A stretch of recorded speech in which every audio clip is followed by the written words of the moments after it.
Olá, sejam todos bem-vindos ao Esquenta de Segunda, esses 10 minutinhos de reflexões sobre o tema do Evangelho segundo o Espiritismo que a gente vai estudar essa semana.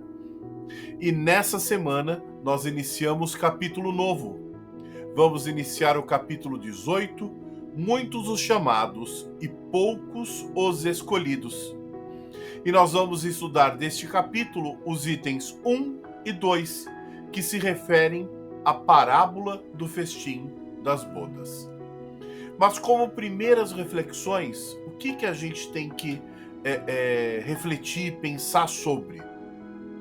Durante as nossas existências, Deus está sempre nos chamando e convidando para que nós façamos parte do seu reino.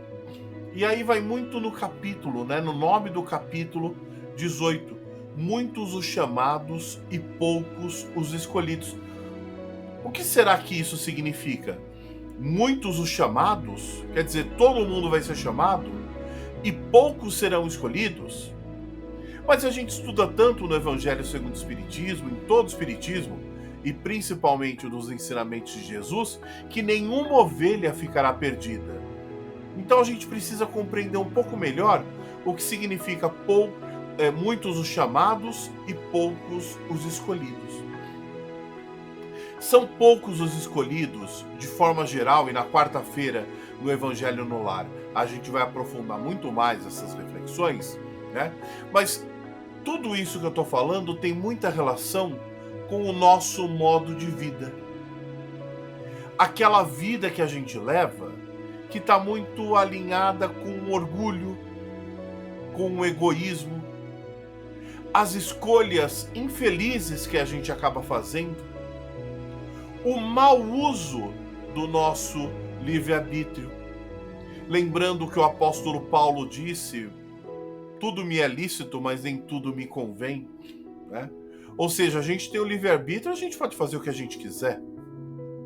Mas será que o que estamos fazendo nos aproxima do reino de Deus? Trocando em outras palavras, o que estamos fazendo contribui para a nossa evolução moral e a nossa evolução espiritual? Ou só contribui para aquilo que é matéria, para aquilo que incita o nosso orgulho, a nossa vaidade, o nosso egoísmo, a intolerância? Porque vejam, Jesus ele foi muito claro quando ele disse que o meu reino não é deste mundo. Mas o que será que ele quis dizer com o meu reino não é deste mundo? A gente tem como consenso que Jesus é o governador planetário do nosso planeta, o planeta Terra. E se ele fala meu reino não é deste mundo, significa quase que um contrassenso.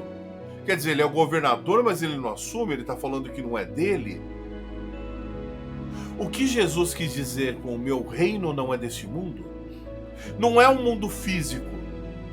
Não é o planeta Terra físico como a gente conhece. Todos nós sabemos que o parâmetro de tudo que Jesus fez foi o amor. Todas as suas ações, pensamentos, o que a gente chama de milagres, tudo que ele realizou foi com o parâmetro do amor. Foi sempre o amor. E se Jesus é amor, e ele está falando que o meu reino não é deste mundo, a gente não pode levar na literalidade, de forma literal. A gente tem que refletir sobre o que ele diz. Se ele fala que não é deste mundo, não é deste mundo de egoísmo. Quando Jesus fala meu reino não é deste mundo, não é deste mundo de orgulho, de vaidade, de mentira, de corrupção, de intolerância, de falta de empatia. Ele está dizendo que o reino dele é o reino do amor, é o reino da tolerância, da humildade, da caridade, da indulgência para com os erros alheios, da tolerância para com todos, da benevolência, de forma ampla e irrestrita. A gente está numa fase final de transição planetária. Nós estamos nas últimas décadas de um planeta de provas e expiações para um planeta de regeneração, onde as características de um planeta de provas e expiações, que eu não preciso explicar para vocês, nós estamos num planeta de provas e expiações, então vocês sabem perfeitamente como é um planeta de provas e expiações, com toda a corrupção, violência, guerras, né? Violência de todos os tipos, com tantos absurdos que acontecem. Mas não é o planeta que faz com que tudo isso aconteça, somos nós.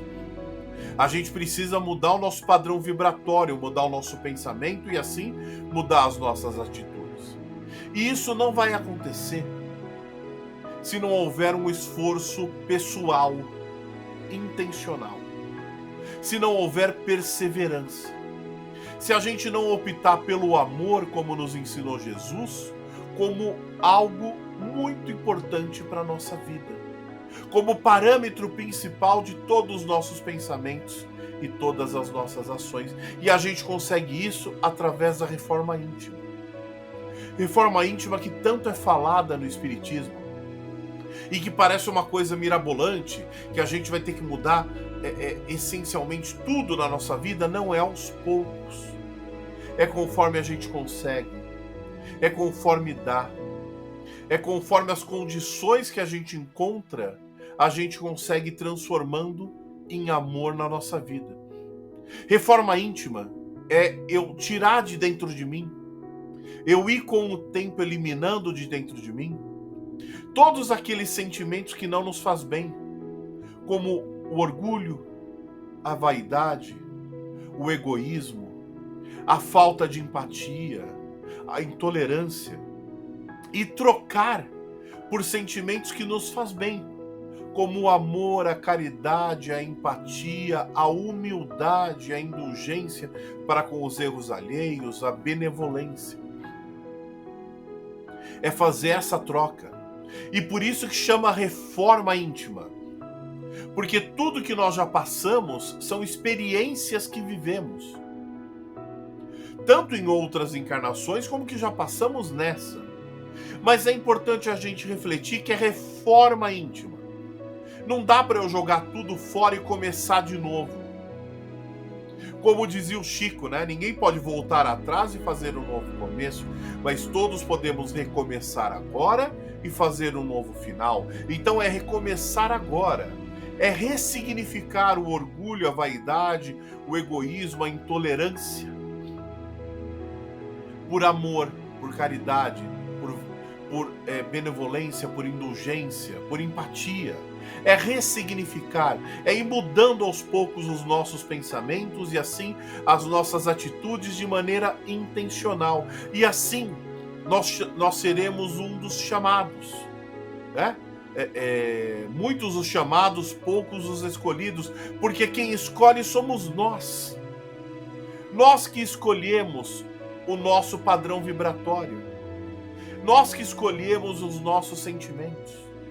Nós que escolhemos os nossos pensamentos a partir das referências que consumimos. Nós que pensamos e transformamos em ação. Por isso que muitos serão chamados, porque todos serão chamados. E poucos os escolhidos, porque somos nós que escolhemos ter acesso à felicidade que Jesus nos prometeu.